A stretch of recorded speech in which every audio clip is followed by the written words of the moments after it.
One of the best features of the Best American Poetry series, if I may say so myself, is the section in the back where we get to wax poetically about waxing poetically. My poem, which is not really a poem, which is sort of a prose, sort of lyric failed manifesto, is called Presidential Blackness. And in the anthology, it's a bit, and this is what anthologies do, it's a bit out of context. So it's from a book about race, and I offer a definition of the title in the back. So I would like to read you the definition of the title before I wax poetically. Presidential Blackness. Where's that thing? Adjective noir. 1.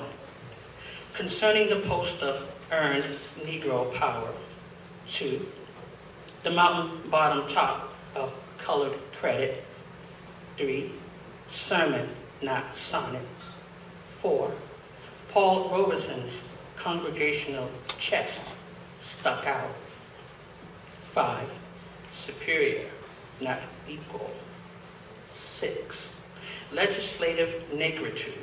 See Pigments by Leon Demas. 7. Tonight I don't fear any man. Dr. King. 8. Post-whiteness. Poetic justice. There's been a lot of talk in the Black literary community past year about post-blackness. So this poem is imagined maybe in opposition to that. A race, fearlessness, manifold destiny. We miracles, we have not known true freedom in America or in art. Thus, our work has struggled in containers, not of our own construction. And yet, within those constraints, we have conjured a magnificent aesthetic toolbox, one that abolitions the flavor locked in foreign forms, one that adds seasoning to secondhand technical devices, boldly reaching into our own human handbooks. We are widening our hybrid written surfaces, exceeding genre and ism, our vernacular vision. The way we walk the talk and talk the walk is its own page, lip, palette of lyric fixins. The independence that once surrounded Nkrumah's head has finally reached us. Saturation to conquer the motion of destiny. 1. The first footwork of race fearlessness is to fragment the linearity of the contemporary literary color line.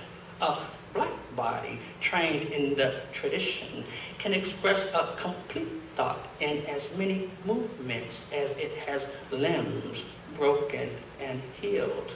To prevent the community from lining up behind a, the, I, or predictable pronouns and proper nouns, both moments of the march beginning and march end, must curve into each other like one of Bill Traylor's self-taught snakes of enjambment. Think of it, this quarreling, not as contained in a block or a stanza, but as a thing that wraps within and around community. The pictorial schema of black aesthetics, of lyric progression, to make an identity repair kit of all black folk behavior, to shine or show off as nuisance, as nuance, sometimes sometimey, and sometimes on point. The language of hood ornaments, negritude, though often mistaken for primitivism, has made a comeback as the contemporary commodity known as swagger. Hear me now what I'm telling you.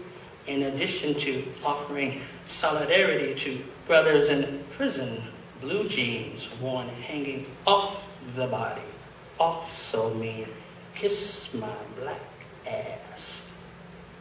3. As it is not possible to purely disagree in English or for African descendants to truly agree with England, race fearlessness is committed to subject-verb disagreement. It's liberating conflict. Yes, there are forms of literacy and illiteracy, both capable of innovative revolution, of continuing our collective interface. A new infinite alphabet pours from the pores of the poor. If we close the door and write colored only on it, or no whites allowed, it is not out of cultural nationalism, conceptualism. The only segregation we desire is segregation by choice, a gathering of abundant healing, neither separatism or ghetto fetish.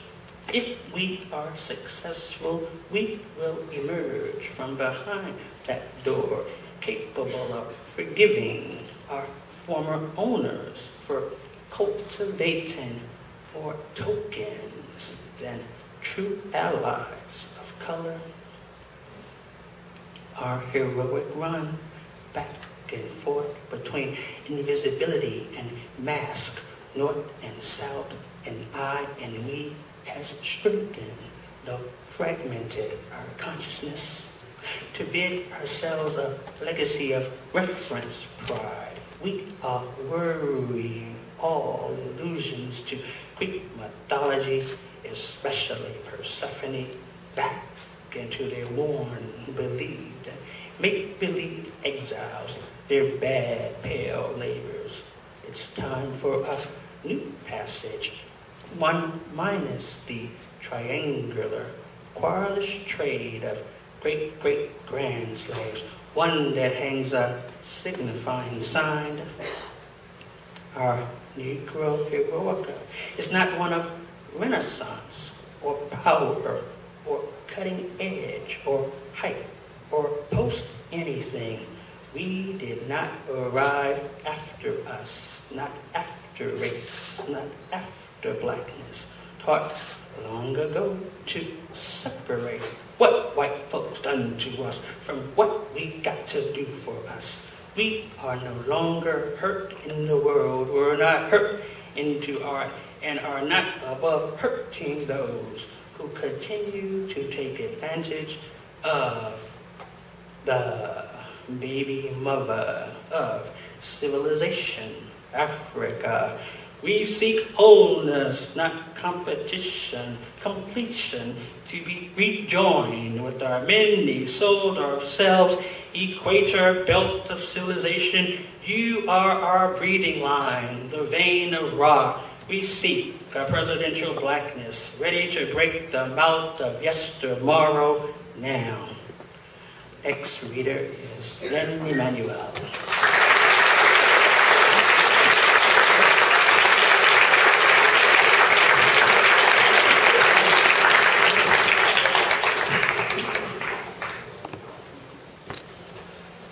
Dear final journey, dear noose, dear necktie, dear cravat, salutations, big ship, toiling the dark waters of death, dear freighter, in whose hold the oily links of the anchor's chain like snakes are coiled.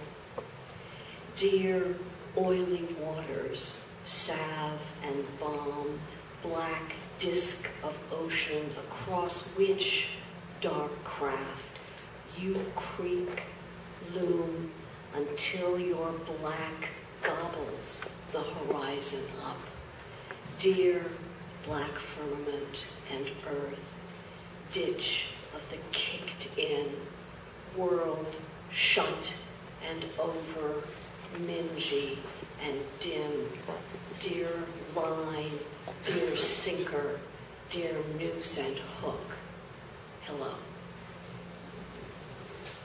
The next reader is Lynn Emanuel.